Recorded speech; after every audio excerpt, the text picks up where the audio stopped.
Hey YouTube, so this is a video about some common misconceptions for African Americans, and my Caucasian friends asked me to do like video with things that could be stereotypical or things that they don't know but are afraid to ask because they're afraid to offend. So this video is going to be like a tutorial schooling on you on everything, and one of the most famous things is how does black people's hair work. So stay tuned, hopefully you enjoy, and if there's anything else you want to see, like this idea came from a subscriber, let me know in the comments below. The topic of hair, it is not okay to just thoroughly investigate somebody's hair situation. In this day and age, everybody wear fake hair. When I say everybody, everybody. So we call it magic hair because it's magical for a reason. Like, don't sit there and try to figure out everything about somebody's hair. So when you talking to somebody and you like, look at my eyes. Yeah, why do you keep looking at my part? Like, what is, do you have a question? If you have a question, ask, is that fake hair, real hair? Some people may get offended, but whatever, because you're trying to learn something so you don't have a stereotype. So basically, there are different types. I'm going to school you on the different types of hair. So the first type of hair that you have is just regular old track hair. Regular old track hair. Well, I'm acting like I'm at an auction or something. So track hair, why is it called track hair? Because it's on that track, boo, that track, that railroad track hair. So basically what they doing in that hair is they taking it out and they putting that hair on the track. So how does a track look? It look just like this. Look at this track. So you can see the track right there. Look at it, so you don't have to look at nobody's head now and be all up in their head. And don't go to work, school talking about, is that a track? You might get slapped. Don't do that, girl. That's not right. So track hair is just freestanding that's been sold to a track. And you need that track because we need to put this on something. So you got track hair, and then what else you got? What other kind of hair you got? You got clip-ins. And so a clip-in is basically where they got this hair and they didn't put a clip on it, like a little comb, to where you can clip it in. Hello, somebody, I'm clipped into the hair. So you got clip-ins, and then how do we put track hair on? There are two ways you can put this hair on. Listen carefully, people. Listen carefully. So one way you can put this hair on is with glue. No food, not super glue, hair glue. Just like you got lash glue and everything else. So you just put a little glue on that track and you stick it on the scalp. You stick it on the scalp, and then you put some of your hair over it, and it looked like I got me a new little situation going on. Hello, I want to be curly and straight. I'm indecisive. So you can do that. The next way is you can sew it on. We are not Indian scalping people and doing all that kind of foolishness. Stop it. Stop it right now. When you sew some hair on, what am I sewing it to? So basically, we braid the hair down like Snoop Dogg. Y'all know him. And then we take the track, and we put the track on top of the braid, and then you take a needle and thread, hair needle and thread, and you just go through the braid and sew. That's how we do a sew-in. Now, what's the difference between a sew-in and glue? Glue can damage your hair because you got to take it out. How do we take it out? We use oil, we use glue remover to slip that thing right on out. But the problem with that is that when you slipping that thing right out, you slipping them edges right out. So when you see somebody without edges, it may be because they using glue or have too much friction going on up in that area. So when you sew it in, the benefit of sewing it in is, number one, it can last longer if you take care of it. And number two, you're not manipulating your hair, so it makes your hair grow much faster. So that is the track hair. The next kind of hair we have is hair that is attached to a lace front wig. Everybody say it, lace front wig. So this would be considered a lace front wig. Let me go get my mannequin here so y'all won't be confused. I need to school y'all because she really wants to know how this whole ordeal works. So some lace front wigs, if you can look right there, they have track on it. But why is it called the lace front wig?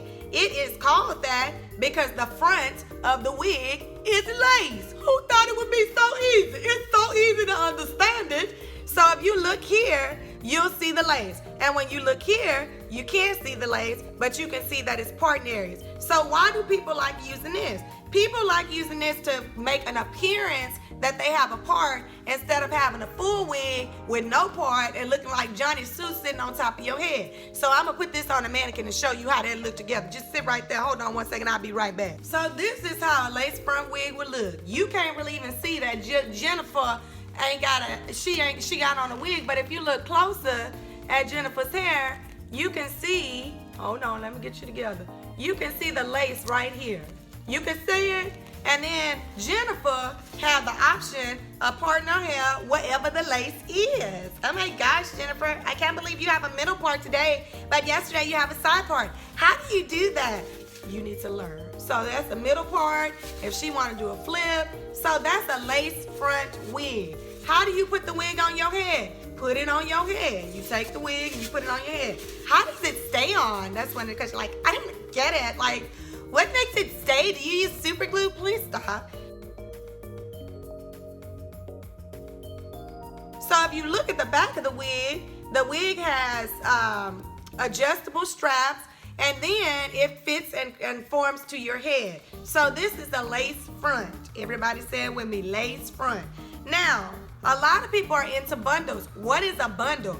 To tell you the truth, a bundle just track out if they cut off and said it was a bundle. I'm just being real with you, but we done fell into this whole hypnotism of a bundle is really virgin hair from a virgin who got hair. I'm just kidding. It's virgin hair, you know, whatever. It's so much I gotta tell y'all. A bundle is a certain amount of hair. It weighs a certain amount, and I'm just gonna be real with you. It's the same as track hair. It's just bundled instead of laying flat on the thing. So instead of them selling it like this, they just put it like this and be like, girl, you got them bundles, look, like a little circle. You really falling for it. Everybody falling for them bundles. Like this. They be like, girl, that's a mini bundle right there, mini bundle. So the bundle is just basically hair that's supposed to be better than beauty supply hair behind the counter or whatever, because it's supposed to last long, and most bundle hair is virgin hair. So what is virgin hair? Virgin. No, it's not that somebody was a virgin and they cut their hair. My. That's not what we're talking about here. Virgin hair is basically unprocessed hair. So supposedly virgin hair is supposed to come from a human being that has cut off their hair. Somebody that stole it in their sleeve. They didn't cut it off for religious purposes. I don't know how we get so much virgin hair, but they donated it. They have given their hair for sale or for free. It has never been processed, never been colored, dyed, perm, nothing. Nothing has touched their hair besides them combing it, maybe a blow dry, whatever. So there's no chemical processing to alter the hair. What's so good about virgin hair? Why do people get so much virgin hair? People say that they like virgin hair because it lasts longer. It can last some people for years, and it pretty much, that's all I know. I don't really know. No, can anybody, no, I don't know. I don't really know what the whole issue is with virgin hair. So I guess if you want your hair to last a long time, to get virgin hair. But if you a cat like me and you change your hair all the time, getting virgin hair is pointless, because I'm gonna change my hair next week and it's gonna be long, short, or whatever. So that's virgin hair. So virgin hair can be put in your head the same way. Remember, get your pen and paper out. You can sew it or you can glue it, okay? Or you can, yeah, that's it, pretty much. Now, if I want to sew it, it's so complicated. If I want to sew it on my head, how do I get, you know, when I say I don't want my hair to be out, but I still want it to look realistic. So I don't want a wig, because remember, I had to buy them bundles so I can get a closure. Why is it called a closure? Because it's closing in the sew in. It's closing it off, girl, because you got a full sew in. So basically what that means is the top of my wig, I'm going to go to the store and I'm only gonna buy something that look like this. Like they probably gonna give me this much for a closure. So this how much hair I'm gonna get. That, you got it? So you gonna take this lace closure and you gonna sew it on the top of your head. I'm gonna put pictures to help y'all that don't know, whatever. So don't go up to them and be like, how do you do that? Is that your real hair?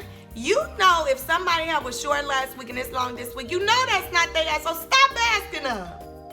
Like you got some kind of mental problem.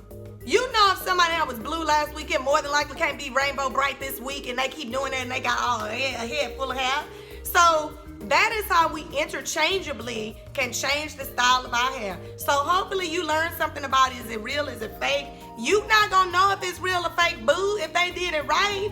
So stop staring and making the person feel uncomfortable. When you look at the parting space, I mean, if you see like little squares in a parting space, then it probably is fake. But I mean, do we care? No, we don't. Look, we revel in the fact that we wear fake hair. So we call it weave, bundles, fake hair, clip-ins, extensions, whatever you want to call it, but it's an enhancement that we want to use. We as women all together, but I mean, well, how population of us are black? All of a sudden. That pretty much is the magic of hair. Oh my gosh, you guys have to use grease on your hair like that? Girl, be quiet. Be quiet right now. If you've ever heard of black people not getting lice, it is totally true. Black people do not get lice because we don't have dry scalp unless we have like eczema or we have some type of skin condition, most black people. So what is this whole issue with why do white people wash their hair every day? Why do black people wash their hair like once a week? No, that's not dirty, boo. That's not dirty, boo. So what happens is Caucasian and other people who have similar hair like Caucasians, their scalp produces oil. It makes their hair stringy and sometimes sticky and dirty and things like that. Well, black folk are the opposite. Our scalp doesn't produce as much oil. Like everybody has natural oil. So because we don't produce as much oil, we gotta grease our scalp. If we don't grease our scalp, then guess what? Dandruff is on the way, and then we gotta go to the store and get some Selsun Blue or some Head and Shoulders. And you like, girl, you got a little bit, and I'm like, girl, that's my dandruff. I need to go get some Blue Magic grease. So most African Americans no longer use grease because something happened to where all these natural people start saying it has petroleum. But remember back in the day, black folk, when we were using Black Magic, Murray's pomade, black people had long hair. What has happened to where we gotta be sulfate free? You weren't using sulfate free back in the day. Your mama was using Suave and your hair was growing. So I'm not understanding why all of a sudden we too good for Vaseline. Like if I ain't got no grease, I need some Vaseline. So most black people nowadays don't grease their scalps. We use a moisturizer. The reason why we have to use that is because once again, because our scalp does not produce as much oil as the other persuasion, okay? So black people, I mean, I've seldom met anybody, I've never met anybody who's had lice because we got too much grease for them lice. They would be dead. They'd be like, nah, we can't survive, man. We need to vacate the premises, migrate to somewhere else. So in the end, that's why we don't wash our hair every day, because it will be extremely drying. Like, how does your hair get so big? Like, how can I get my hair like that? You can't. You cannot. You can try your best to get afro, but it ain't gonna never be that 4C afro because it's too curly, okay? So what happens when our hair grows from my scalp? Everybody is born with good hair. And everybody got good hair. It may be nappy, but it's still good because you got hair. Yeah, some people ain't got no hair, so you blessed. So there's really no such thing as good hair. But in the end, the way hair works is some people's hair comes out and it grows straight, curly, wavy, whatever. Most black people, their hair comes out really curly to the point to where it's like a little coil, like a tight corkscrew. So because it's so curly and it's so many hairs, you can't see the curl and it's not defined because it looks like an afro. So when you see people with afros, their hair is actually much longer, but that's something we call shrinkage, which means that when humidity hits it and because it's so curly, if we were to straighten it and it got wet, it would just shrink back up like this. So with that being said, if your hair is not kinky curly or coily, there's no way that you can imitate an afro because you can't, our hair is naturally curly. So the difference between a perm or a permanent relaxer for a person with straight hair versus a person who has curly hair is that for perm for you may turn your hair curly. Those are the types of perms you use. But perms for us or relaxers make our hair make our hair straight. Like it would be straight like this. So if they're natural why am I using air quotes like people lying about being natural? But if they're natural, that just means that they have that kinky curly hair that's like a little coil. And if their hair reverts back to its natural state, it's going to revert back to that. So that pretty much is it. Like you can't, I don't know what to tell you unless you go back to the wigs and buy you a wig or something, but there ain't no way you gonna get like no kinky, curly, coily afro like Power to the People unless your hair was like that at the beginning, or you gonna get like a toothpick washing set or something like that. I don't really know how that would happen with you, whatever. So yeah, that's it. Sunscreen. Look at me. I know you see my skin color. It's very dark and beautiful and that melanin skin. But there is a misconception going around that if you black, you don't need sunscreen. So I guess I got some kind of powerful Power Ranger skin, like, by our powers combined, we will block the sun and no skin cancer or anything coming our way. What? We are humans. We are dark-skinned humans, but we're still humans. So we need sunscreen just like everybody else. Do black people get burned? Girl, yeah, we get burned. I got burnt on my shoulders one time being up out in that sun under the misconception that we do not need sunscreen. We need sunscreen for our skin just as much as anybody else's. We can get sunburned just like anybody else. Just because we can't blush and we might turn purple instead of red does not mean we can't burn. So yes, I know the question is, do black people need sunscreen? Like, what's that about? Yes, we do need sunscreen. Yes, we burn. Yes, we're human. We're not alien from the planet called Africana or whatever you want to call it. We are humans all over the world. So that's another misconception. Black makeup. How do they put on black makeup? Like, how do they do it? I don't really even understand what this question is about, but this is a conglomeration of questions that people ask me. But as far as black people makeup, I don't really know what you asking me though, Chief. There's no difference in the makeup. It's the same kind of makeup. We all use the same kind of makeup. Really wasn't understanding that question. Whoever, I mean, you're gonna have to be a little more specific about what you want to know about black makeup, because I don't get it. Like, I put on my lashes just like you. We just get darker makeup. I don't really know. So yeah, we use the same kind of makeup. So thank you guys for watching this video. Hopefully we can eliminate some misconceptions and some very ignorant comments, because we know better. And then in the end, I mean, if it offends somebody, it offends them. But if you're asking in a way that is not offensive, the only way you'll know more is if you ask more.